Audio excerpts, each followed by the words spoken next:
So if you're anything like me, you probably don't love going out to shoot in the super harsh midday sun, a little bit like it is right now. You know, the sun's right up at the top of the sky, the shadows are very harsh, there's a lot of contrast. It's not super flattering light, really, for any kind of photography. Landscapes very flat and boring, but with horrible light.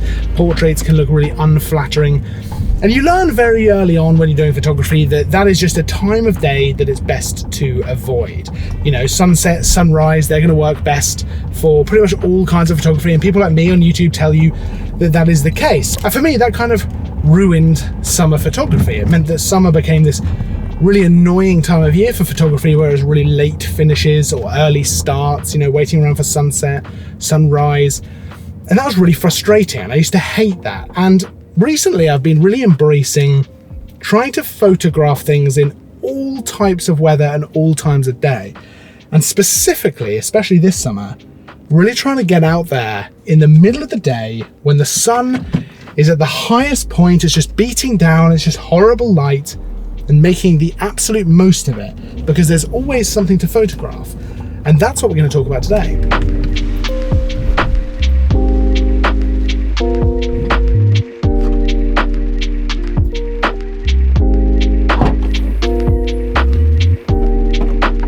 Now, obviously you can't just not shoot in the day during summer, right? That's a ridiculous waste of your life. And obviously there's a lot of day to get through in the summer.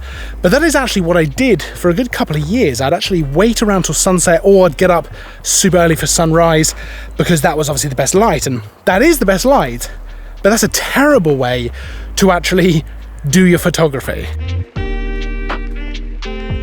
Now, really, there's one key thing to combat this horrible, harsh light coming down from the sun directly above, giving you those harsh, horrible shadows, heavy contrast, but also kind of weird flat lighting.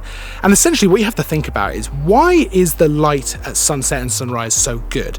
Well, it's softer, you've got those beautiful golden tones, and it's also directional, right? The sun is lower in the sky, so it's creating areas that are light and then areas that are dark. That's interesting lighting. You know, you're getting contrast there, but not in the horrible kind of way you get it when the sun is right above. It's quite flattering light.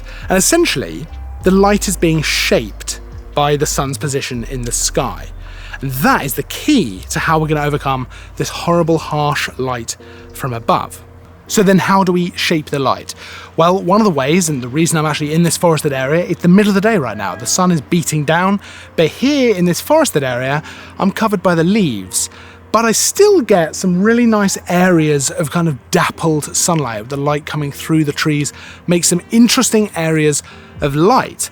And that means I'm getting some really interesting lighting to use for my photography, whether it wants to be, you know, forest kind of landscapes, whether I want to go for portraits here in the forest.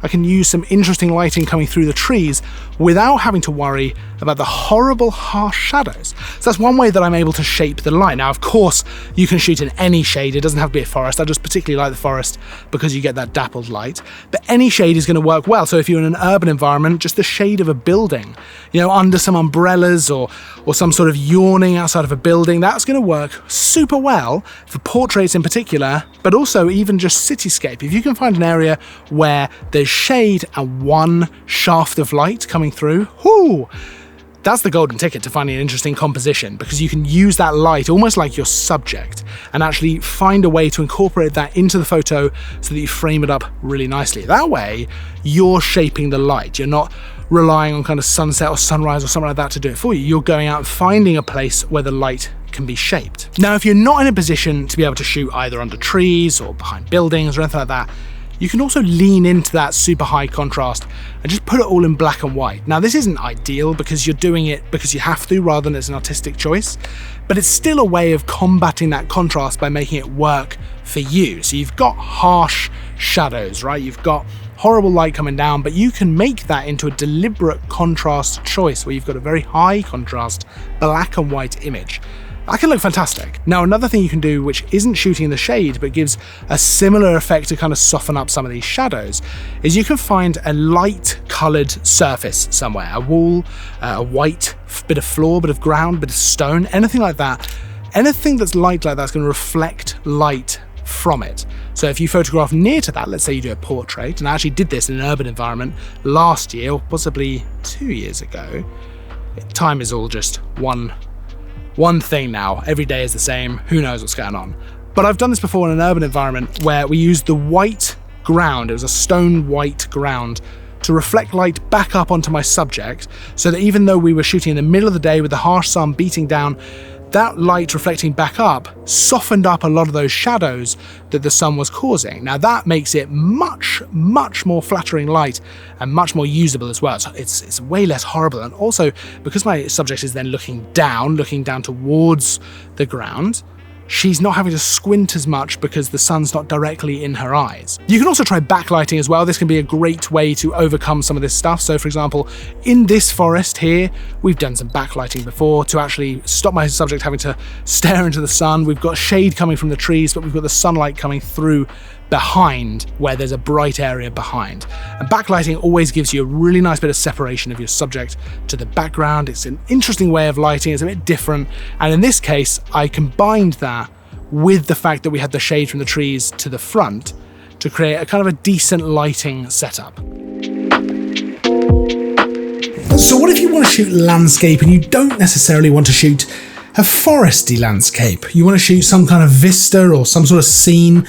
Well, you've got a few options for how you want to proceed. Obviously, it depends on the kind of super sunny day you're dealing with. If there's any clouds in the sky at all, that is absolutely going to work to your advantage. So for example, even if you've just got a few fluffy white clouds, that's great. First of all, that's going to make your sky much more interesting in the photo. And second of all, it's going to give you the opportunity to wait for them to cover the sun or for them to just move across the sky and create some interesting light in your photo, in your scene.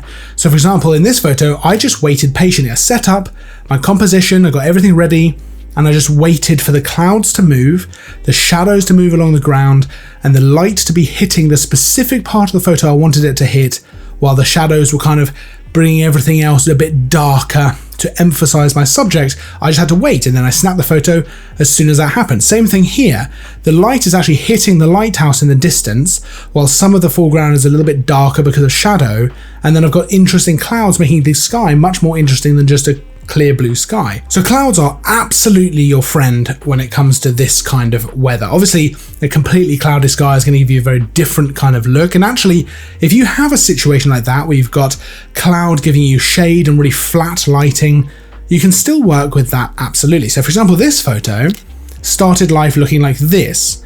Now I've then taken that into Lightroom. You could do it in Photoshop and Capture One, whatever you want.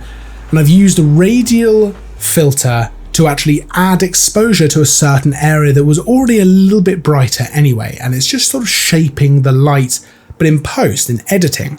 Now obviously there's a limit to how far you might want to push this. Everyone has their own kind of line that they might want to go to when it comes to editing like that. I quite like the process, so I'll use a radial filter, I'll use a graduated filter to kind of simulate sunlight a little bit coming from one direction, I'll use an adjustment brush to actually kind of paint on some light, but everyone has their own line for how far they want to go with that. For me personally, I would rather go out and take photos even if the light isn't perfect, and then go out again when the light is perfect, rather than not go out the first time and potentially miss something incredible or miss something that I wouldn't otherwise have seen. I can still go out the second time again and take photos when the light is better. Now for those times when the light really is just not good, you've got no clouds, the sun is right at the top of the sky, it just looks horrible.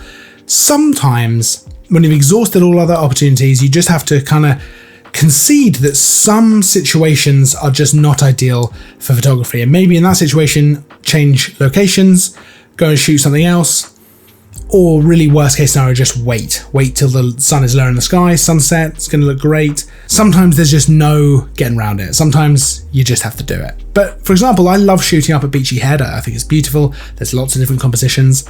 Some of them don't work when it's a horrible, super bright, harsh shadows day.